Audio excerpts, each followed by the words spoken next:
Hello, boys and girls. It's an epic day in the neighborhood. Welcome to Book Club. Have you ever felt fear? Did you know that fear is the single biggest hindrance that we motorcyclists face when trying to improve our skills? Have you ever had trouble concentrating? Have you ever noticed how difficult it is to talk to someone in a crowded room?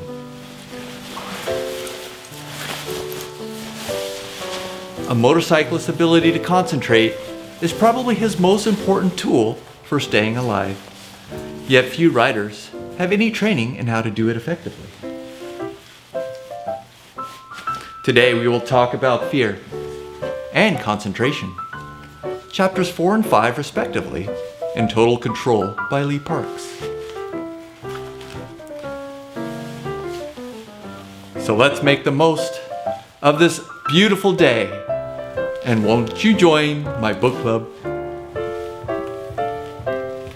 Chapter 4. Welcome to the Epic Motorcycle Channel's book club. I'm going to talk about chapter 4, which is fear. So, we were just talking, before I hit record, but one of the things we mentioned was, I think, the number one thing for me when I'm writing that I get scared of is, and I think everyone does, is how fast you go into corners. It's like you got to slow down until you're comfortable, and then you can go. So I think, when you look at the best racers, I think what they say shaves off the most time is braking later in corners and turning harder, right? And so I think it's just being able to have the confidence to do both of those things, overcoming your fear, to do those two things, because for the most part, riding motorcycle, there's a lot of other cars flying around or whatever, but beyond the stupidity of other drivers, the one thing that you get scared of is the turns. At least that's the way it is for me. I don't know about you.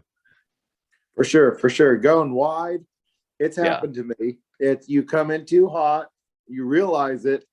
Yeah. You and I have both read Keith Code as well as this one, Ride Smart.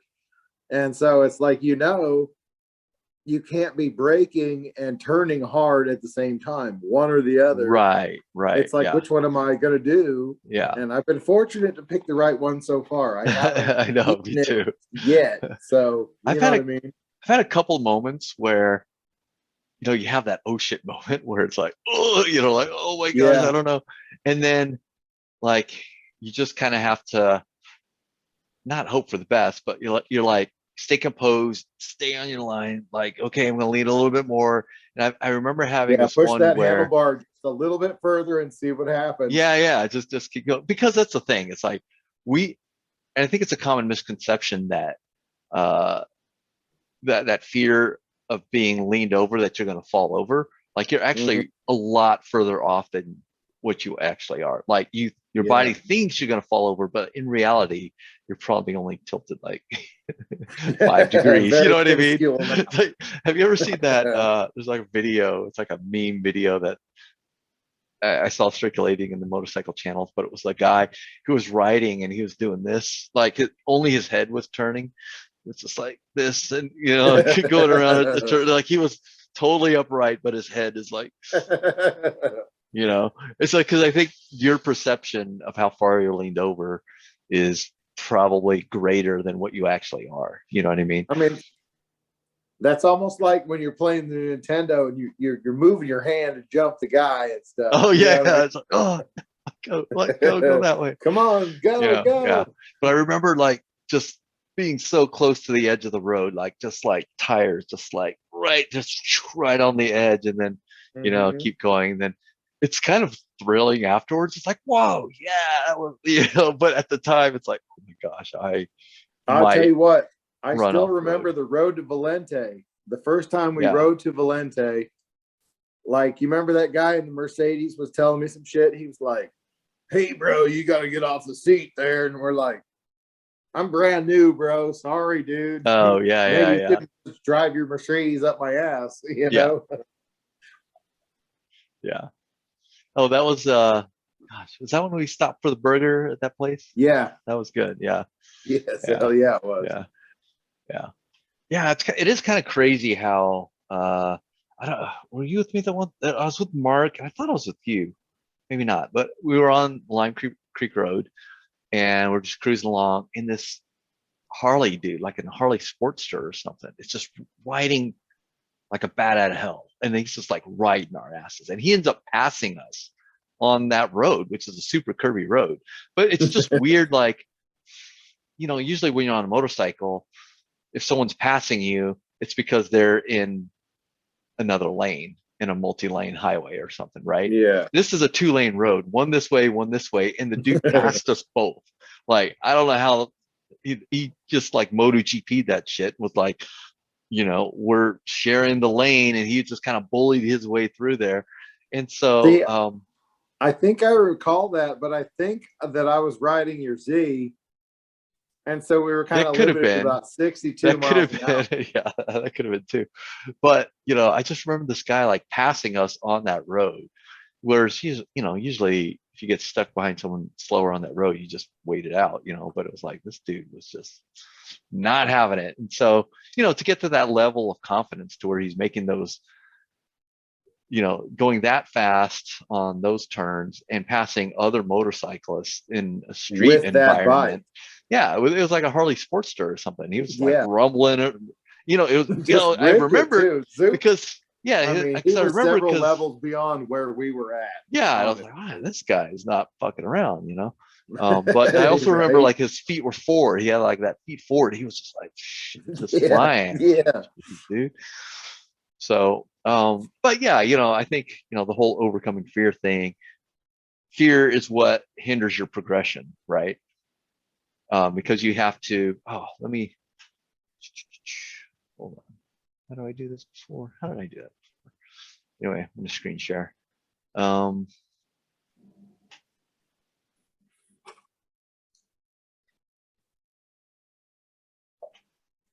Yeah, so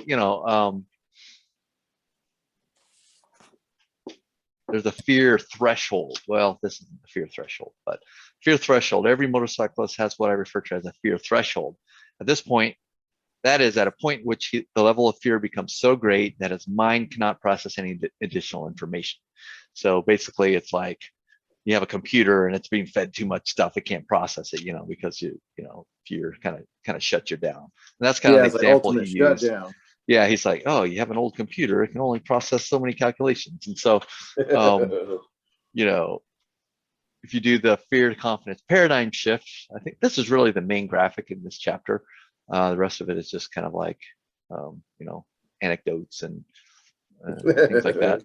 But so fear, emotional response as perceived to a perceived threat caused by ignorance and or uncertainty. Okay, so ignorance, lack of knowledge, understanding, information, or awareness. Kind of like we were saying, it's like we feel like we're going to fall over because we're tilted at 5 degrees, but our ignorance is that we're not going to fall over because that's not enough lean angle to. We've just never been there before. Right. So that's an alien world. Right. So uncertainty, a mental state where it is difficult to predict an outcome. That's kind of the same thing. It's like, okay, if I go to this corner at X speed, I don't know what the outcome is because I've never done it before. Right. So knowledge, facts, information, and skills derived from the analysis of experience. Faith, trust yourself in an inherently untrusty world.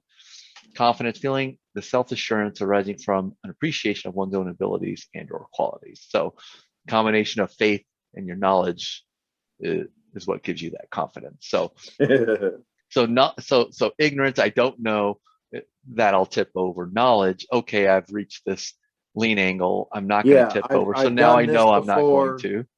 Or like, yeah, it looks pretty good. I think I can do it. Right. And then faith, at first you were uncertain, but now you've succeeded in doing it. So you have faith that you can do that again. And that's where confidence comes from. So I kind of like this little graphic. And I think this also could apply for, a lot of areas of life. The brain underneath, and it's like, yeah, okay. Yeah, right. Yeah, where's the brain? Come on, we got the brain here. Booyah. Yeah. The reptile brain, I think, is funny. The reptile brain. That's where you just. I think there's some Fight or neuroscientists. flight. Yeah, I think there's That some dude's gonna fire neuroscientists one that way might. or the other. Right. Well, that's right. Your fight or flight response. I think that's exactly what that braking situation is. Fight or flight. Yeah. Am I Do I going push to? that Am I handlebar going to? further and see if the Right. bike will lean out of it, or do I mash the brake and Exactly. see if I can just, Right. The other thing that I think that kind of not bothers me, but I find that's concerning in some of the beginner tutorials that you see is it's kind of an either or.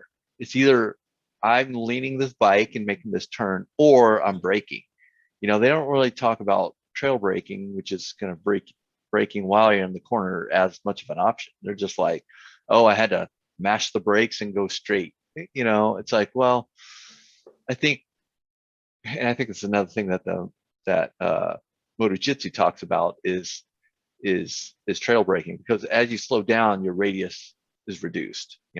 I think it's a misconception that you can't brake in a corner because you'll automatically stand up and run wide.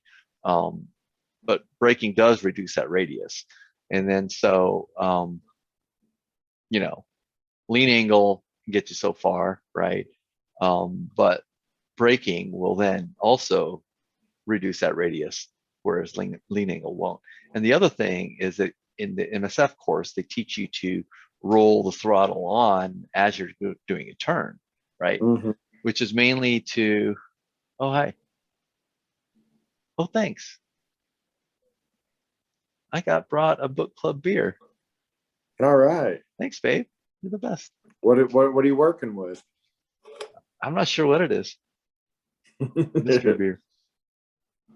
I'm working with the Powder Day IPA from Sierra Nevada. Oh, nice. Delicious. Yeah. Those are good. It is delicious. Nice. So, anyway, so rolling on the throttle will either maintain or increase your speed, right? So and I think it's supposed to bring you up gradually. It's supposed to bring Correct. you back to vertical Right. gradually, as far as what the books and stuff say. Right.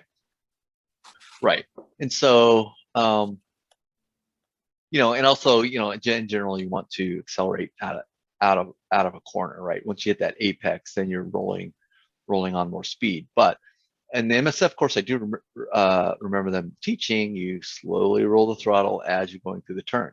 If you're in trouble, you might go wide. Rolling on the throttle's not what you want to do, because you'll speed up. The higher the speed increases your radius, right? So you're going to go wide. So I think optimally, if you're already wide, what you want to do is actually really to press your inside arm so you can get, you know what I mean? Right. Get more counter steer and get lower. Right. But that's scary as fuck to do, because it's like, it's a do or die at this point right now here. And you know what I mean? It's right. Yeah. I've been at that point.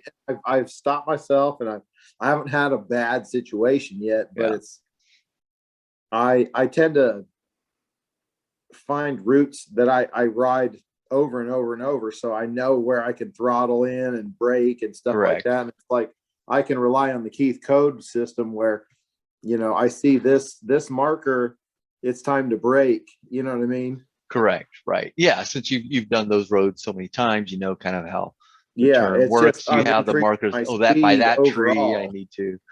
Yeah. And so, that kind of goes into the confidence thing that they were talking about earlier, is that, a road that you don't know, you have ignorance of that road. So that will shake your confidence, right? Especially, some of these hairpin roads. We don't have a lot of hairpins. Like Lime Creek Road around here is really the twistiest, most technical road in our area. We don't have like the big canyons that they have in California. Like you see some of those canyon roads that are switchbacks, up and down canyons and things like that. Yeah. Or out east, they have the Dragon, North Carolina or something like that. Right. Yeah. They call it Tail of the Dragon kind of thing. Yeah. And we have the Three Sisters out here, but I looked at the map. Those aren't super technical twisty roads. I think they're twisty enough to be fun, I heard they're fairly technical in reality, though. Well, we should try it. That's one of the things. It's like, yeah, I've always wanted to do that road, so we should probably. Yeah, me too. That would be a good episode. We do a Three Sisters episode. Go out there and we're going to need to plan a full weekend on that one. But yeah, yeah, for sure. But let's see. I think it's funny how it calls it the reptile brain, which I guess is, I don't know if that actually is the reptile brain, but those are the areas. That's your it's your like your medulla oblongata. Right, that one. Yeah, that is your reptile brain, and that's where you make your instinctive maneuvers and whatnot. Instinct reigns supreme in that cortex. Yeah. So around this, the example that he gives is that he basically fainted while writing, and then his brain, he says, my mind literally shut down to avoid being conscious for the ensuing carnage. Apparently I knew the next 2 seconds were going to be big time trouble, so it went to sleep. Ostensibly to save me from consciously experiencing the horror. When I woke, I was upside down in the ditch with a pretty good headache and the bike lying on top of me. Had absolutely no recollection of the crash. And in retrospect, I think that that's a good thing. Often right before a rider crashes, he says to himself, oh shit, I think I'm going to crash. Sure enough, that's exactly what happens. While many crashes are physically preventable right up until the last moment, once a rider decides he's going to crash, it becomes a self-fulfilling prophecy. Yeah, it's inevitable. Yeah, and so it's kind of like, that reminds me of target fixation, right? It's like, oh, I don't want to hit that. You go right into it, Yeah. So, so I think that fear threshold that he's talking about is like that point where you can do greater things. It can get better at turns because you've overcome that fear threshold, Totally agree. Yeah.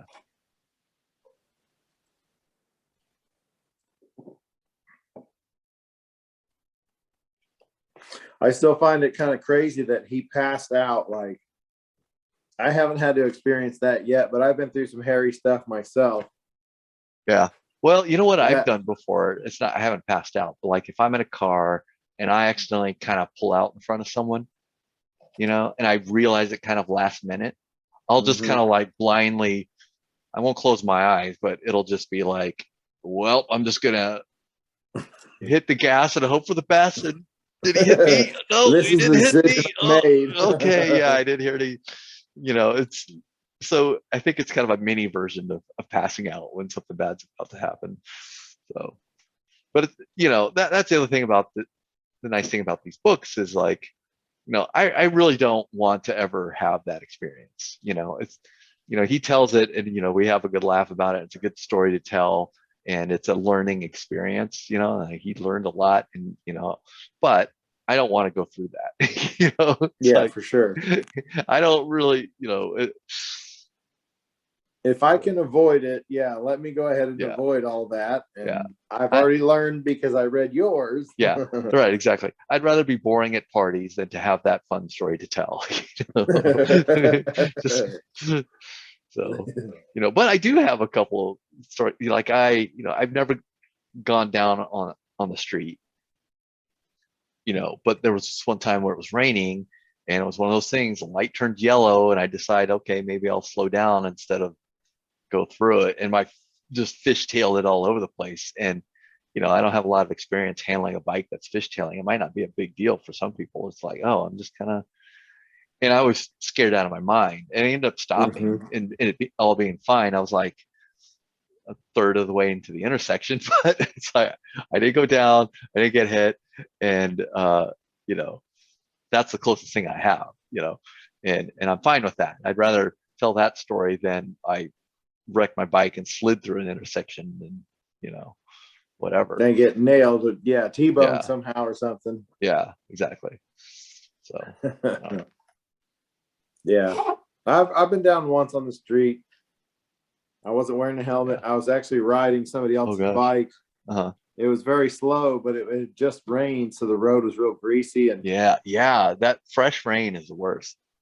Yeah, I mean, I was probably doing 20, 25 miles an hour coming up on this turn. So I start grabbing the front brake, and immediately the front end just washed out from under it. It was really roachy Katana 600 or something. It was a turd. But so yeah, I went down face first like an idiot. Boom. Got scraped on the face, hurt my shoulder. Ouch. It was rough. It was dumb. He's got a line in here where he's quoting Tao Te Ching says, "He who is not afraid will always be safe." I'm not sure if that's true, but I like how it sounds, at least, right? So when it comes to motorcycling, I found one to be of profound significance. You've explained by inquiring into what happens when your bike begins to slide. So it's like, well, most motorcyclists have at one time or another slid one or both wheels in a corner, usually under power while exiting a turn, often in the rain, just like we were talking about. When this happens, what's your reaction? A superior rider will simply let the slide occur as if it was supposed to happen. If you're able to retain your composure, the bike will usually correct itself as if nothing ever happened. That's the purpose of trail in a chassis. It makes this bike want to straighten up whenever it's crooked. And that's still, like, mine wasn't a turn, but mine was just, under hard braking. So I started fishtailing. That's kind of exactly what happened. It's like I had to have confidence that I wasn't going to go down. I had to brake. And, at that point for me, it was like, okay, I'm going to hope for the best, because, maybe a more experienced rider could have handled it better. But, I fishtailed, but I stopped in time, didn't get hit. I just kind of like duck walked. Was this on the Versus? Yeah, this is on the Versus. Yeah. And so, that was it was very, I was scared, but then afterwards, I think I did gain some confidence in that. Okay, just because I lose traction doesn't mean you're going to go down. And I think that happens, a lot for early riders, is that, okay, as soon as I feel something that's a little bit off than what I'm used to, it's I'm over. I'm in trouble, right? At that point. Right. Yeah. And whereas in reality, it's like, okay, you can get away with a bit, and still control and handle the bike, you ever watch the daily riders on YouTube? It's Ch4. He's a motor journalist, and he rides bikes and he rates them on his daily ride, like as a commute. There's a section where he goes through the gravel, and it's by these train tracks, and he's always like joking around. He's like, "Woo, I'm getting swazy," and he'll like gun it, and the bike will start fishtailing, and he just kind of laughs it off. He's just like, "Oh, whoa, that was fun," And that's because he knows how to handle the bike when it does that, and he knows, it's just going to pull the dynamics through of the bike. Shit. Yeah, and he's like, oh, okay, it slides around a little bit, but you know what? I just keep the front bars straight, keep doing what I'm doing. The bike, does its thing back and forth on the rear end a little bit, and then he's fine. And he knows that. When it happened to me, it's like, almost crap my pants, And so, he doesn't have that fear because he knows what it's like to be in that situation. So. That's for sure. Yeah. So you've been, you said you got to ride a little bit. Have you just been like blasting around on some country roads out there, or what? So I went out to New Mexico over Christmas, and my brother's got an RM 250, which is a Suzuki 2-stroke. And then he has an RMZ 450, which is a Suzuki 4-stroke. And so they're very similar bikes, but I got to ride both of them. Yeah. And he lives in Rio Rancho, which is outside of Albuquerque. And literally, like, we rode outside of his neighborhood, and we were immediately on the dirt, like all these roads and just roots and stuff. You know what I mean? It's like it's all desert out there. So we went to what he called his turn track. And so it's like this, it's a track, you know what I mean? It's zigging and zagging and whatnot, but it's literally just turns. We're not jumping at all and just going through turns. But with the dirt bike, you're standing up to absorb all the, you know, the shocks of the suspension. But when you get into the turn, you want to like slam your weight down so it compresses the suspension so you get a better turn in. And then you stand up again. You know what I mean? So I was like, interesting. I was doing squats for like 2.5 hours straight, and it just annihilated my you're leg. Squatting down and pushing up. But it was so much fun. Like, I don't know how to describe it. It just brought me back to my childhood. You know what I mean? I had felt like you're riding YZ 125, and I used to just rip it all around in New Mexico. And it's like, it was really fun. It'd be really nice to somehow come across another dirt bike and you know, go out and rip it. Yeah, that's cool. I highly recommend it. Yeah, I mean, there's a couple of dirt tracks around here that I think you can take bikes to. There's like that adventure something out towards Marble Falls. And we've passed it a couple of times, but apparently that's a place you can go rip around. Brianna's ranch has her dad's got like 100 acres out in Bastrop, and they've got some little trails back there that I could probably rip around. I've been meaning to get a cheap dirt bike. I was thinking about getting one of those cheap Chinese ones, like the Hawk or the CSC something or other, and they're like a couple $1,000 for one of those. But then I was like, I don't know, maybe should, you know, instead of buying a new one of those, buy a used, you know, used Yamaha. Yeah, just drop like $600-800 just to see what it's all about. Yeah, those things are really, they're like, I want to say like $1,500 or something like that for a. So here's the thing about the Chinese bikes, from what I've understood. The engines run great. They're Chinese copies of all the Japanese classics. Right. Honda, Suzuki's, what you name it, they've got the copy of it. It's their suspension is junk, and like you can get out there and get started on it, but you'll soon be lacking and you'll soon want more. But if you don't destroy the bike, you can always sell it and recoup some money and then buy something that's, you know what I mean? Something that's not quite as. I would suggest find you like a Honda XR 650L. 650? Oh man. Or the Suzuki DR 650 or the Kawasaki KLR. The KLR 650, The KLR is very close to your Versus, but it's lighter weight and it's easier to ride around. It's more of a dirt bike than your bike. Right. Your bike is more of a street bike. It has cast aluminum wheels. Right. You know what I mean? Smaller tire. I mean, it's a great bike. The Versus is an awesome bike. I would very much consider buying a brand new Versus 1000 because they are awesome bikes. Sweet. They are freaking awesome. What is it? The LT version? Whatever the higher end version of those. I like it they're better getting really than the expensive. Suzuki DL, which is saying a lot because I'm a big fan of the Suzuki V Twin. But the Versus is a better bike. You know what I mean? It's better overall. I think.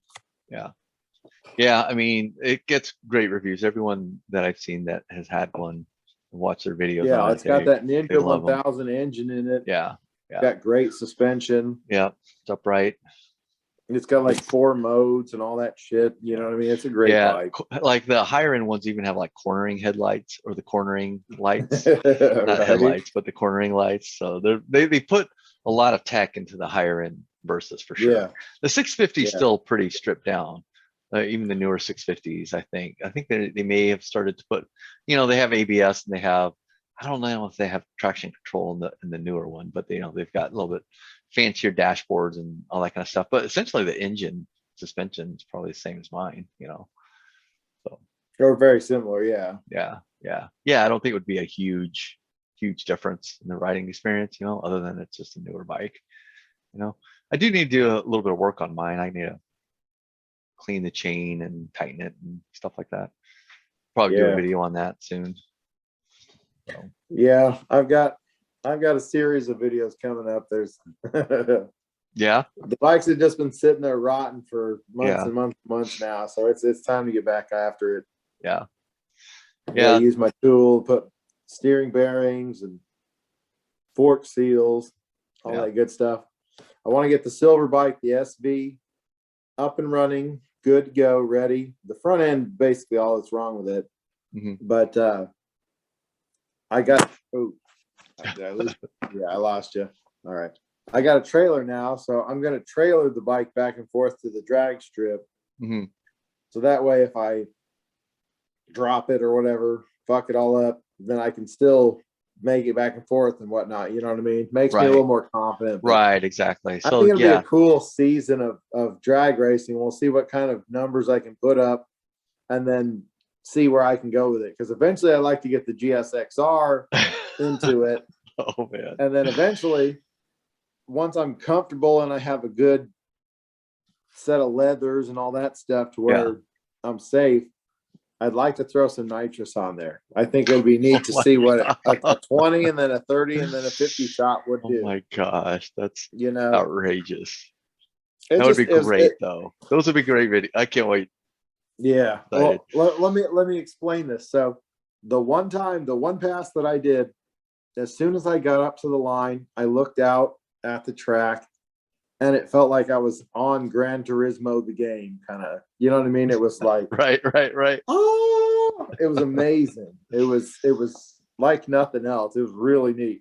So this will be interesting though. So you do a series on your experience of your bike and getting it ready for the drag strip and your process in that. And I have my track bike that I need to get back up and running, and I can do videos on my process for getting to the track, you know, not the drag. Exactly. You do the drag, I'll do the laps. And then we'll vice versa. Right. You'll get you that MV Agusta Brutale. Brutale. God, I think it's so gorgeous. I want to get that bike so bad. What kills me is I occasionally go back and I look at prices on those. They're all, they have a base model that I want to say it's like 12 or 13 grand or something like that. But the 800, the dragsters are, 18,000 or something like that. It just kills me that there was that one time where I saw one on Cycle Trader. It was in California. It was $9,900 for the Dragster America.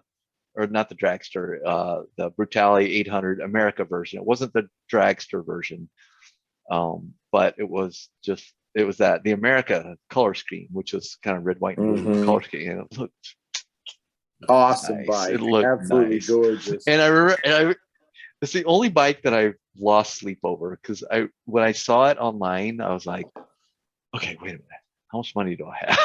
I was like, maybe I could, it's like, oh, if I sell my bike, if I sell the Versus for a couple $1,000s, put that towards it, and just buy the thing. It's going to cost it's in California, so I'll probably have to pay to ship it. So I'm doing all these calculations in my head. I'm like, oh my gosh, I can actually buy this bike.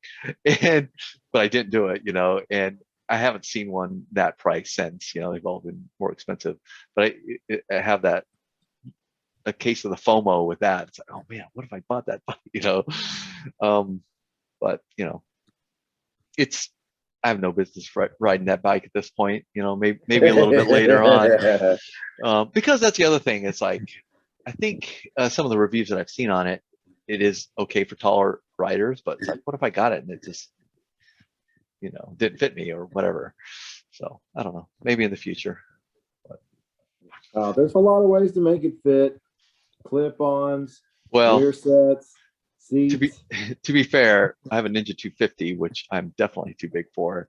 That's the track bike, and I probably need to adjust that before I really take it to the track, because I feel like I have my feet on the pegs and I'm really kind of tucked down on that. I feel like I'm way too far forward. But then again, maybe that's the riding position for a track type bike. But I feel a little off on it, so I don't know. I mean, does it act intuitively? Like when you turn, does it turn the way you expect it to? I mean, for the most part, but maybe it's just a comfort thing. You know what I mean? The guy bought it from.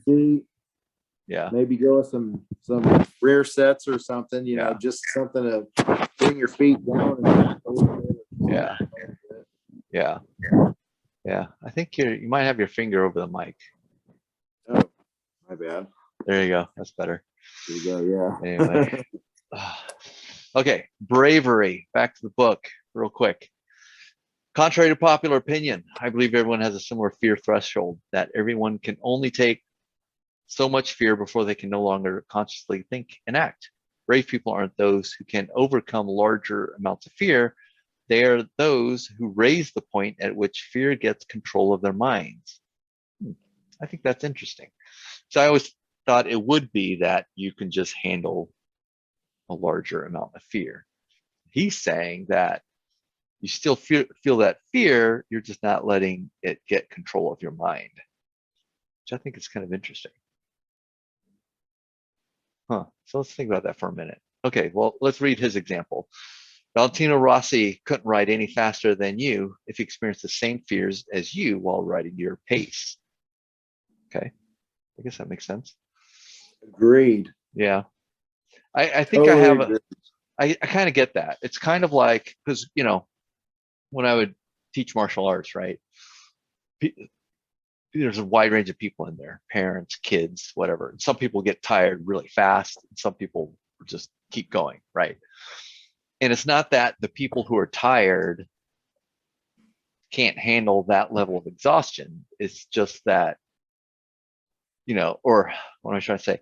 The person who's in shape and he keeps going, it's not that he's handling the pain of exhaustion. It's just that he's not exhausted yet. Whereas the person who's, you know, tapping out early, it's because they've reached a level of exhaustion that they can't bear anymore, right? And I think this is kind of similar. Or like, say, a marathon runner, you know, it's like marathon runner gets tired, but his threshold for handling that exhaustion is higher, right? As opposed to someone who's out of shape. So, you know, I think it's kind of a similar thing. That pain of his exhaustion. Maybe a level of dedication. Yeah. Yeah. And so, you know, I feel like this is kind of similar in that, okay, you're still experiencing the same amount of fear. It's just that you're not letting it control your mind, right? So I don't know. Maybe that's actually counter to the point that he was trying to make. So I don't know. Now that I think about it. But anyway. I don't know. I know that in my writing, I've reached some hairy points. I think I told you about the time you and I were riding over there by Lampasas, and my glove came undone on the right glove. So I reached over with the clutch hand and tried to cinch the glove. Right. And as I did, I hit a little bump. And so I pushed my throttle hand down and I throttled it.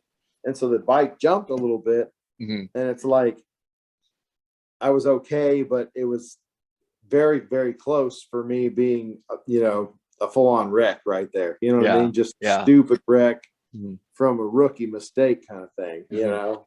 Yeah. I've never done that again. Like, my gloves come apart again, but I always wait until I'm stopped to put that thing together again, because I'm like, right, I ain't fucking around again. Yeah. I mean, I guess it's true that you have to kind of push yourself to the point where you can kind of overcome those fears to get to be a better writer. And you know, when we ride on the street, well, and this is something that, you know, a lot of people have talked about, is that on a track, you're in a much safer environment to push yourself to those limits. Whereas on the street, yeah, you can get better. You can push yourself to an extent, but not to the extent that you can on the track, right? Because it's just not safe. For sure. And I totally get that, because, you know, all the things that they talk about on riding in the street, like other cars, you know, obstacles in the road, uneven roads, or, you know, the fact that around a turn is a tree as opposed to a field of grass that you can slide into. it's a real thing that street riding is inherently more dangerous than track riding in that there are more things that can go wrong and hurt you, right?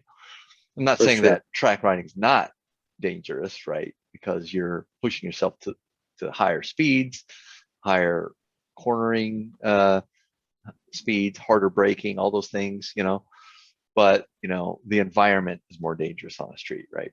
And so that, because of that, I feel like you can't really push yourself to the extent that you can on a track, right? So overcoming your fear, and that's one of the reasons why I want to try track, even though maybe I'm not that good at it, but I want to get into an environment where I can actually kind of flesh out those fears of going around corners. Because when I do that now, I'll do it. I'm like, well, maybe I could have gone a little faster on that corner, but then I'm like, why would I want to try to push myself on the street? That seems pretty dumb, right?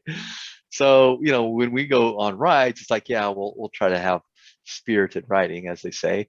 But try to push it, right? And so full tuck. Yeah. So anyway, anything regarding fear that you want to chat about before we wrap that section up? Yeah, I think we pretty much covered it. I mean, that's a pretty simple chapter, really. Yeah, it was pretty straightforward. There weren't a lot of graphics. Like the suspension chapter had all kinds of technical stuff to go over. This one's pretty straightforward. Exactly. Yeah, this is either it's just fear. It's there. Yeah. Keep it in check. Yeah, exactly. So I mean, honestly, that's part of what drives me to keep. Whoa, dropped you again. That's what drives me to keep riding motorcycles. It's the excitement, you know what I mean, which comes with the fear. Oh, for sure. You know, when I hit a $120 or 100, whatever the bike's going for reals, it's exciting, but it's scary as shit too. You know what I mean? Yeah. Because I don't keep holding it for a long time. I'm like, holy shit, it says 130 on my speedo. I'm going pretty fast. Yeah. And I'm like, wee. That was enough, you know. Right. Yeah. But yeah, it's addictive. It's addictive. That speed, that power, just the freedom there. Just get you a little out of that. I mean, that's the thing, right? It's like, if there wasn't a little bit of fear, then it wouldn't be quite as fun. Exactly. So, exactly. It's I mean, it's what makes it so much fun. Yeah. You know? Yeah. For sure. All right. On that note, so join us next time for the next episode of the Book Club podcast. We'll go over chapter 5, which is concentration of total control. Oh, I forgot to plug the book, Total Control by Lee Parks. Use the link in the description below to buy it. If you don't have a copy, everybody who has a motorcycle should own this book. There you go.